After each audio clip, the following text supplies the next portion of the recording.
Carl Jung, the Swiss psychiatrist who founded analytical psychology, believed your choices may begin before you consciously understand them. You think you are choosing a person, a career, a relationship, or a direction. You compare the options. You weigh the consequences. Then you decide. It feels like you made the choice. But Jung would ask a more unsettling question. What if your conscious mind is only becoming aware of a decision that deeper parts of your psyche have already influenced? Not controlled, not predetermined, influenced. Because the mind you experience as you is not the whole of your psyche. And sometimes, what feels like your decision may contain motives you have never consciously met.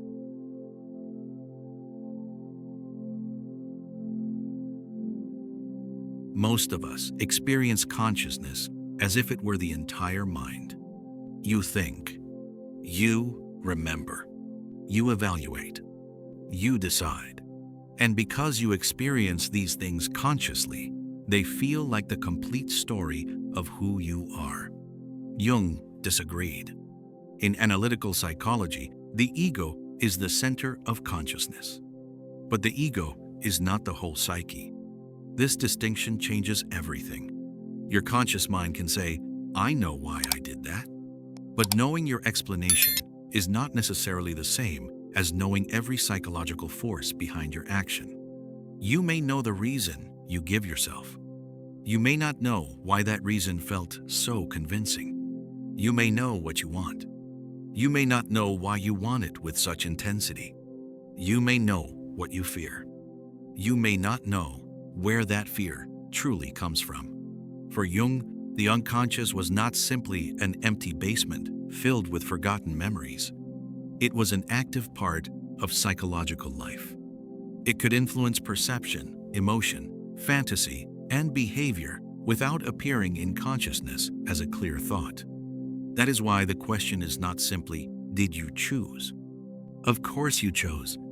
The deeper question is, what was already influencing the person who made the choice? This is where the ego encounters its first limitation. The ego likes to imagine itself as the author of the entire inner story. Jung asks us to consider something more uncomfortable. Perhaps the ego is an important character in the story, but it is not the entire story.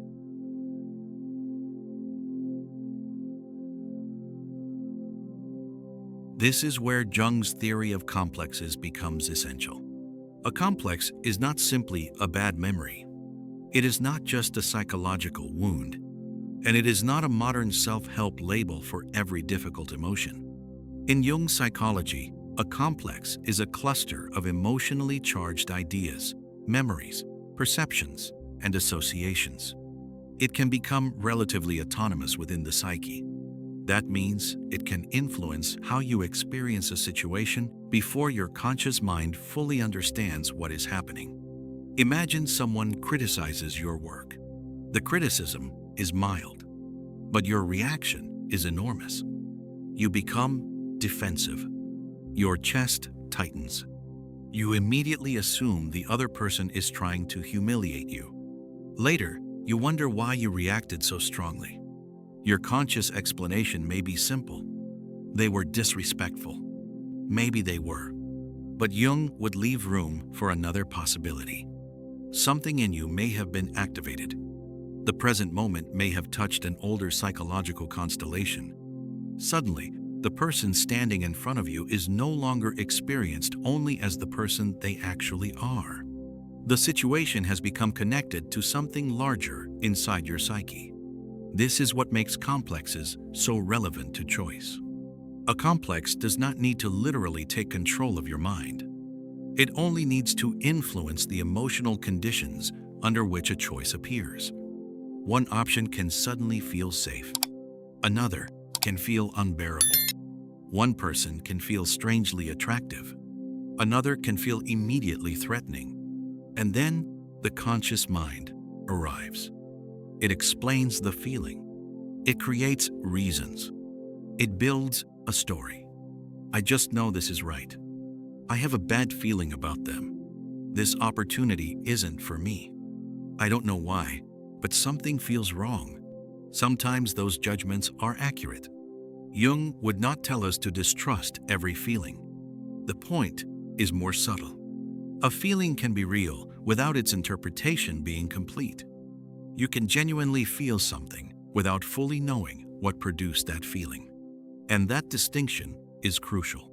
Because sometimes the voice saying, "This is what I want," may contain more than one voice.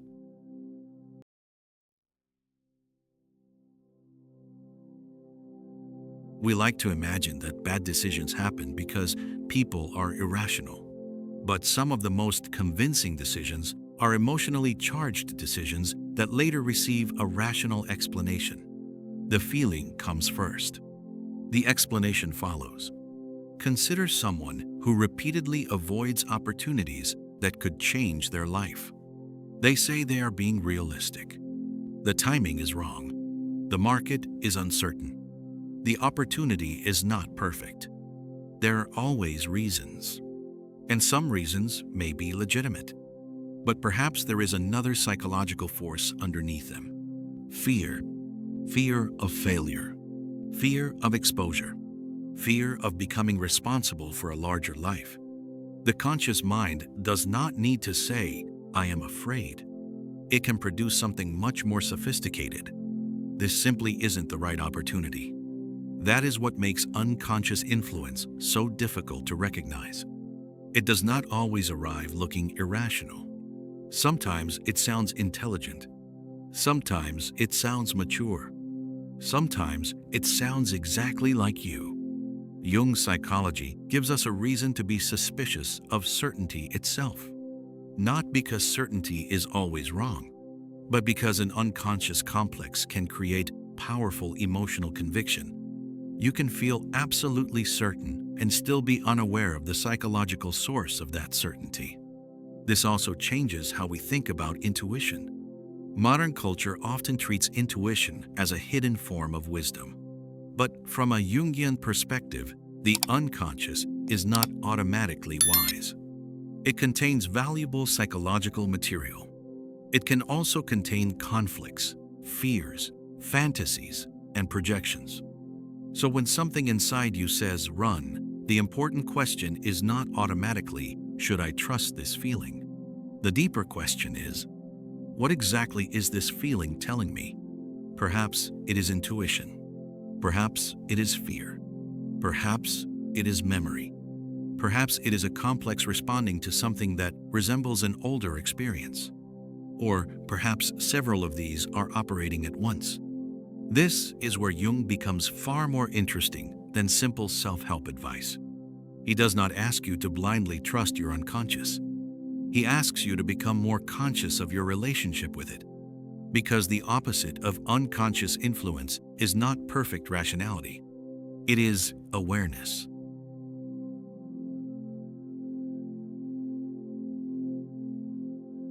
Relationships make this problem even more complicated. You meet someone. Something about them feels magnetic. You cannot fully explain it. Maybe they seem familiar. Maybe they seem mysterious. Maybe you feel unusually understood. Maybe you become obsessed with their approval.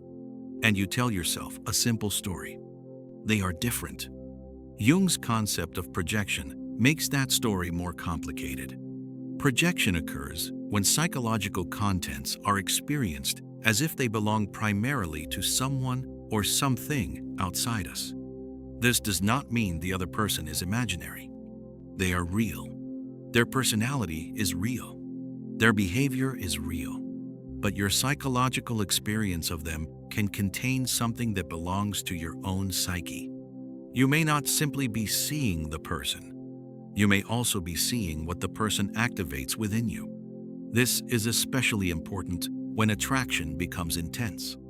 Why does one person affect you so deeply? Why does another seem completely uninteresting? Why does one person's rejection feel devastating while another person's rejection barely matters? The answer may involve the other person. But Jung would also ask you to look inward. What has this person touched? What image have you placed upon them? What part of yourself has become visible through your experience of them? This is where the shadow becomes relevant. For Jung, the shadow refers broadly to aspects of the personality that the conscious ego does not fully recognize or accept. The shadow is not simply evil. It can contain qualities that the conscious personality has rejected. It can contain aggression, ambition, need, vulnerability, desire, even qualities that are positive but incompatible with the identity you have built. And sometimes, what you reject in yourself becomes unusually visible in other people. You may condemn someone for being arrogant while refusing to acknowledge your own hunger for recognition. You may resent someone's confidence while suppressing your own ambition. You may despise someone's emotional dependence while being terrified of your own need for closeness. This does not mean every negative reaction is projection. That would be another oversimplification.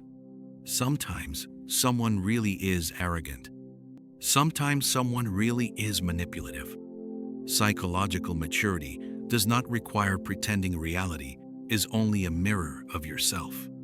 The Jungian question is simply more precise. How much of what I am seeing belongs to them, and how much belongs to me? And that question can change what you think you are choosing. Because sometimes you are not simply choosing a person, you are choosing the psychological experience that person awakens within you.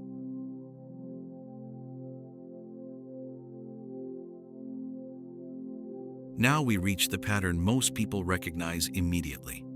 You say you want something different, but somehow you keep returning to something familiar. The same kind of relationship, the same kind of conflict, the same kind of disappointment, the same emotional reaction, the same escape. You promise yourself that this time will be different. Then the pattern returns. It is tempting to call this self-sabotage, but that phrase explains very little. It tells you what the pattern looks like. It does not explain why the pattern has psychological power. Jung's ideas about complexes and the unconscious offer a deeper possibility. What repeats may not always be consciously chosen. It may be psychologically familiar, and familiarity has power. The psyche does not always move toward what the conscious mind says is best.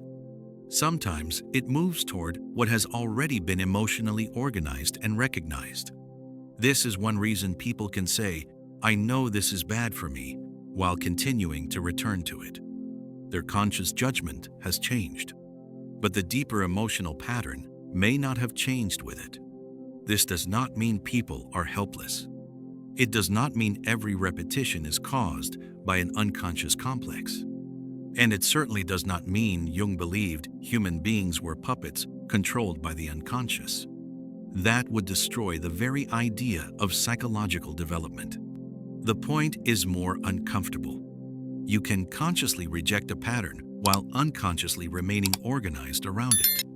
You can say you want peace while repeatedly choosing situations that recreate conflict. You can say you want intimacy while repeatedly choosing relationships that protect you from genuine vulnerability. You can say you want freedom while repeatedly choosing what keeps your identity intact. And sometimes the reason is not that you secretly want suffering.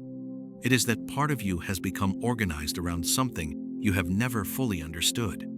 That is why repetition matters. A repeated choice may reveal something that a single choice can hide. One decision can be explained away. A pattern is harder to ignore. So when your life keeps producing the same emotional story, the Jungian question is not simply, "Why do I keep doing this?" It becomes, "What psychological pattern keeps making this choice feel possible, familiar, or necessary?" That question does not remove responsibility. It deepens it. Because once you begin to see the pattern, you can no longer honestly say you never knew it existed.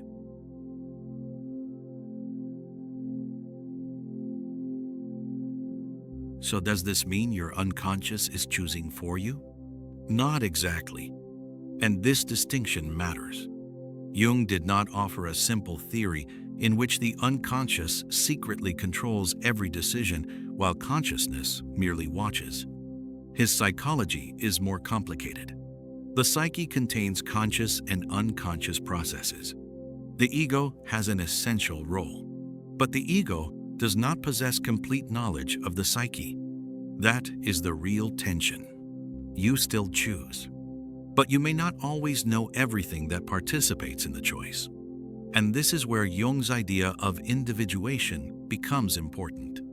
Individuation is not about becoming a perfect individual. It is not about building a stronger ego that can dominate every hidden part of yourself.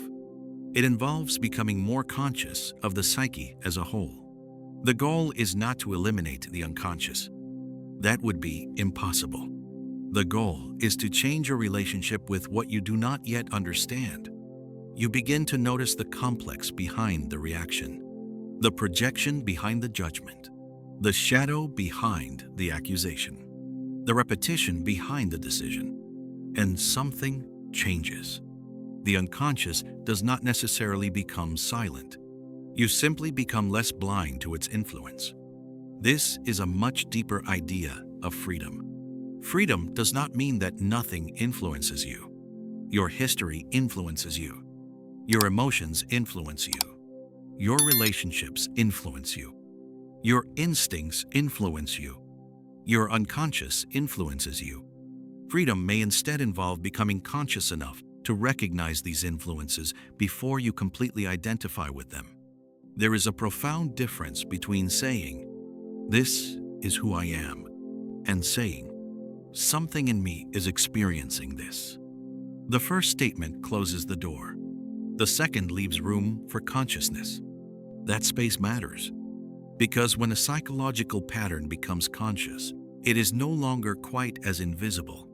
You can examine it. You can question it. You can discover that what once felt inevitable was actually only familiar.